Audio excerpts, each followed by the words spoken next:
ಈಗ ಕಳೆದ 6 ತಿಂಗಳಿಂದ ಉದ್ಯೋಗಾಕಾಂಕ್ಷೆ ಪ್ರತಿಭಟನೆ ಕಾವು ಜೋರಾಗಿದೆ. ಅದು ಧಾರವಾಡದಂಥ ಮಲೆನಾಡಲ್ಲೇ ಸ್ಟಾರ್ಟ್ ಆಗಿದೆ ಆ ಕಾವು. ಇದು ಏನು ಸರ್, ಬೇಡಿಕೆ ಏನು ಸರ್, ನಿಮ್ಮ ಬೇಡಿಕೆಗಳೇನು? ನೋಡಿ ಸರ್, ಇವತ್ತು ಕರ್ನಾಟಕ ರಾಜ್ಯ ಸರ್ಕಾರದಲ್ಲಿ ಏನು 43 ಇಲಾಖೆ ವತಿಯಿಂದ 2,84,000 ಹುದ್ದೆಗಳು ಖಾಲಿ ಇದ್ದಾವೆ. ಸೊ ಇವತ್ತು ಆ ಹುದ್ದೆಗಳನ್ನು ಭರ್ತಿ ಮಾಡ್ಬೇಕಂತ ಹೇಳಿ ನಾವು ಹಲವಾರು ದಿವಸಗಳಿಂದ ನಾವು ನಿರಂತರವಾಗಿ ಹೋರಾಟವನ್ನು ಮಾಡ್ಕೊಂಡು ಬಂದಿದ್ದೀವಿ, ಹಾಗೂ ಸರ್ಕಾರದ ಮೇಲೆ ಒತ್ತಡವನ್ನು ಹೇರಿದ್ದೀವಿ, ಹಾಗೂ ಮನವಿಯನ್ನು ಸಲ್ಲಿಸಿದ್ದೀವಿ. ಆದರೂ ಕೂಡ ಇಲ್ಲಿವರೆಗೂ ಕೂಡ ಸರ್ಕಾರ ಇದಕ್ಕೆ ಸಂಬಂಧಪಟ್ಟಂತೆ ಯಾವುದೇ ರೀತಿಯಾದಂಥ ಒಂದು ಸೂಕ್ತ ನಿರ್ಧಾರವನ್ನು ಕೈಗೊಂಡಿಲ್ಲ, ಹಾಗೂ ನಮ್ಮ ಬೇಡಿಕೆಯನ್ನು ಈಡೇರಿಸೋದ್ರಲ್ಲಿ ಇವತ್ತು ಸರ್ಕಾರ ವಿಫಲ ಆಗಿದೆ. ಯಾತಕ್ಕಂತ ಹೇಳಿದ್ರೆ, ಈ ಹಿಂದೆ 2023ರಲ್ಲಿ ಏನು ವಿಧಾನಸಭೆ ಚುನಾವಣೆ ಏನು ನಡೀತು, ಆ ಚುನಾವಣೆ ಸಂದರ್ಭದಲ್ಲಿ ಇವತ್ತು ರಾಜ್ಯದಲ್ಲಿ ಏನು ಸಿದ್ದರಾಮಯ್ಯ ನೇತೃತ್ವದ ಏನು ಕಾಂಗ್ರೆಸ್ ಪಕ್ಷ ಇವತ್ತು ಏನು ಸರ್ಕಾರ ಏನು ಅಧಿಕಾರ ನಡೆಸ್ತಾ ಇದೆ, ಈ ಒಂದು ಕಾಂಗ್ರೆಸ್ ಪಕ್ಷ ಚುನಾವಣೆ ಸಂದರ್ಭದಲ್ಲಿ ಚುನಾವಣೆಯ ಪ್ರಣಾಳಿಕೆಯಲ್ಲಿ 1,00,000 ಹುದ್ದೆಗಳನ್ನು ನಾವು ಅಧಿಕಾರಕ್ಕೆ ಬಂದ ಕೂಡಲೇ ಇಮ್ಮಿಡಿಯೇಟಾಗಿ ನಾವು ರೆಕ್ರೂಟ್ಮೆಂಟ್ ಮಾಡ್ತೀವಿ ಅಂತ ಹೇಳಿ ನಮಗೆ ಭರವಸೆಯನ್ನು ನೀಡಿದರು. ಸೊ ಆ ಒಂದು ನಿಟ್ಟಿನಲ್ಲಿ ಇಡೀ ರಾಜ್ಯದಲ್ಲಿ ಇರ್ತಕ್ಕಂಥ 15ರಿಂದ 20 ಲಕ್ಷ ಜನ ಏನು ಆಸ್ಪಿರೆಂಟ್ಸ್ಗಳು ಯಾರಿದ್ದಾರೆ, ವಿದ್ಯಾರ್ಥಿಗಳು ಯಾರಿದ್ದಾರೆ, ಸ್ಪರ್ಧಾತ್ಮಕ ಪರೀಕ್ಷೆಗೆ ಯಾರು ತಯಾರಿಯನ್ನು ನಡೆಸ್ತಾ ಇದ್ರು, ಇವರು ಈ ಕಾಂಗ್ರೆಸ್ ಪಕ್ಷ ಕೊಟ್ಟಂಥ ಭರವಸೆಯನ್ನು ನಂಬಿಕೊಂಡು ಇವತ್ತು ಅವರಿಗೆ ಮತವನ್ನು ಹಾಕಿ ಇವತ್ತು 136 ಶಾಸಕರ ಬಲದಿಂದ ಇವತ್ತು ಕಾಂಗ್ರೆಸ್ ಪಕ್ಷ ಅಧಿಕಾರವನ್ನು ನಡೆಸ್ತಾ ಇದೆ. ಆದರೆ ಇಲ್ಲಿವರೆಗೂ ಕೂಡ ಇವರು ಸರ್ಕಾರ ಅಧಿಕಾರಕ್ಕೆ ಬಂದು 3 ವರ್ಷ ಆಗಿದೆ. ಆದರೆ ಇವರು ಯೋಗ್ಯತೆಗಷ್ಟು ಬೆಂಕಿ ಹಾಕ ಇಲ್ಲಿವರೆಗೂ ಕೂಡ 10,000 ಹುದ್ದೆಗಳನ್ನು ಕೂಡ ಇವರು ಭರ್ತಿ ಮಾಡಲಿಲ್ಲ.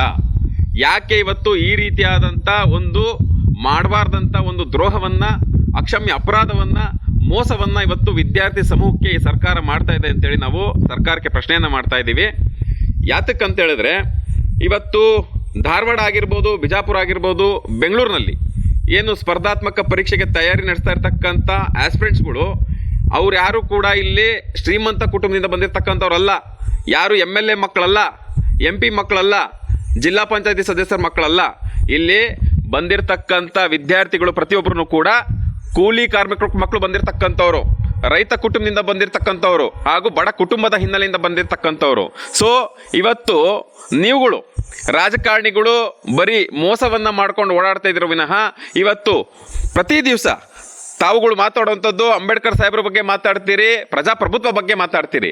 ಪ್ರಜಾಪ್ರಭುತ್ವದ ಡೆಫಿನಿಷನ್ ಏನು? ಪ್ರಜೆಗಳಿಂದ ಪ್ರಜೆಗಳಿಗಾಗಿ ಪ್ರಜೆಗಳಿಗೋಸ್ಕರವೇ ಪ್ರಜಾಪ್ರಭುತ್ವ ಅಂತ ಹೇಳೋರು ನೀವು. ಇವತ್ತು ಪ್ರಜೆಗಳಿಗೋಸ್ಕರ ಏನು ಮಾಡ್ತಾ ಇದ್ದೀರಾ? ಇವತ್ತು ಪ್ರಜೆಗಳು ಬೀದಿಗಿಳಿದು ಹೋರಾಟ ಮಾಡುವಂಥ ಸಂದರ್ಭದಲ್ಲಿ ಯಾರು ವಿದ್ಯಾರ್ಥಿಗಳ ಪರವಾಗಿ ಹುದ್ದೆಗಳನ್ನು ಭರ್ತಿ ಮಾಡಬೇಕು ಅಂತ ಯಾರು ಮುಂದಾಳತ್ವವನ್ನು ತಗೊಂಡು ಮುಂಚೂಣಿಯಲ್ಲಿ ಯಾರು ಕಾಣಿಸ್ಕೊಳ್ತಾರೆ ಅಂತ ವಿದ್ಯಾರ್ಥಿ ಮುಖಂಡರಿಗೆ ಇವತ್ತು ಸರ್ಕಾರ ಪೊಲೀಸ್ ಇಲಾಖೆಯನ್ನು ಬಳಸ್ಕೊಂಡು ನಮ್ಮ ಹೋರಾಟವನ್ನು ಹತ್ತಿಕೊಂತ ಒಂದು ಪ್ರಯತ್ನವನ್ನು ಮಾಡ್ತಾ ಇದೆ. ನಮ್ಮ ವಿದ್ಯಾರ್ಥಿ ನಾಯಕರು ಯಾರಿದ್ದಾರೆ ಅವರನ್ನ ಟಾರ್ಗೆಟ್ ಮಾಡಿ ಅವರಿಗೆ ನೋಟಿಸ್ ಇಶ್ಯೂ ಮಾಡುವಂಥ ಒಂದು ನೀಚ ಕೃತ್ಯವನ್ನು ಈ ಸರ್ಕಾರ ಮಾಡ್ತಾ ಇದೆ. ಈ ಸರ್ಕಾರಕ್ಕೆ ನಾನು ಧಿಕ್ಕಾರವನ್ನು ಹೇಳ್ತೀನಿ. ಯಾತಕ್ಕಂತ ಹೇಳಿದ್ರೆ, ನೇಮಕಾತಿ 3 ವರ್ಷದಿಂದ ನೇಮಕಾತಿ ಆಗ್ತಾ ಇಲ್ಲ ಸರ್. ಮಾನ್ಯ ಸಿದ್ದರಾಮಯ್ಯನವರೇ, ದಯವಿಟ್ಟು ನಿದ್ದೆಗುಂಗಿನಿಂದ ಹೊರಗಡೆ ಬಂದು ಸ್ವಲ್ಪ ನೋಡಿ.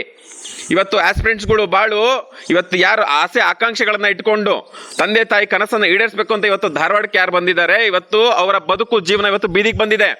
ಇವತ್ತು ಡಬಲ್ ಡಿಗ್ರಿ ಹೋಲ್ಡರ್ ಯಾರು ವಿದ್ಯಾರ್ಥಿಗಳು ಯಾರಿದ್ದಾರೆ, ಇವತ್ತು ಪೆಟ್ರೋಲ್ ಬಂಕಲ್ಲಿ ಪೆಟ್ರೋಲ್ ಹಾಕುವಂಥ ಒಂದು ಕೆಲಸವನ್ನು ಮಾಡ್ತಾ ಇದ್ದಾರೆ. ಸ್ವಿಗ್ಗಿ ಝೊಮ್ಯಾಟೋಲ್ಲಿ ಇವತ್ತು ಫುಡ್ ಡೆಲಿವರಿ ಬಾಯ್ಗೆ ಸೇವೆಯನ್ನು ಮಾಡ್ತಾ ಇದ್ದಾರೆ. ಬಾರ್ ಅಂಡ್ ರೆಸ್ಟೋರೆಂಟಲ್ಲಿ ಸಪ್ಲೈಯರ್ ಕೆಲಸ ಮಾಡ್ತಾ ಇದ್ದಾರೆ. ಇದನ್ನು ನೋಡಿದ್ರೆ ನಿಮ್ಗೇನು ಅನ್ಸೋದಿಲ್ವಾ?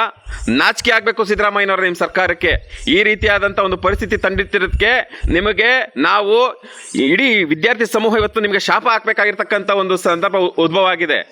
ಸೊ ನಾನು ಹೇಳ್ತಾ ಇದ್ದೀನಿ, ಮಾನ್ಯ ಸಿದ್ದರಾಮಯ್ಯನವರೇ, ತಾವೇನು ಭರವಸೆಯನ್ನು ಏನು ನೀಡಿದ್ರಿ, ಏನು 1,00,000 ಹುದ್ದೆಗಳನ್ನು ನಾವು ಭರ್ತಿ ಮಾಡ್ತೀವಿ ಅಂತ ತಾವೇನು ಪ್ರಣಾಳಿಕೆಯಲ್ಲಿ ಹೇಳಿದರೆ, ಈ ಕೂಡಲೇ ಆ ನೇಮಕಾತಿ ಪ್ರಕ್ರಿಯೆನ ಪ್ರಾರಂಭ ಮಾಡಲೇಬೇಕಾಗುತ್ತೆ. ಒಂದು ವೇಳೆ ಮತ್ತೆ ಇದರಲ್ಲಿ ನೀವೇನಾದ್ರು ಬೇಜವಾಬ್ದಾರಿತನ ಮಾಡಿಕೊಂಡು ಉಡಾಫೆ ಉತ್ತರವನ್ನು ಮಾಡಿಕೊಂಡು ಉದ್ದಟತನವನ್ನು ಏನಾದ್ರು ತೋರಿದ್ರೆ ಇಡೀ ರಾಜ್ಯ ವ್ಯಾಪಿಯಲ್ಲಿ ನಾವು ಉಗ್ರವಾದ ಹೋರಾಟವನ್ನು ಮಾಡಬೇಕಾಗುತ್ತೆ ಅಂತ ಒಂದು ಎಚ್ಚರಿಕೆಯನ್ನು ಕೊಡ್ತಾ ಇದ್ದೀನಿ.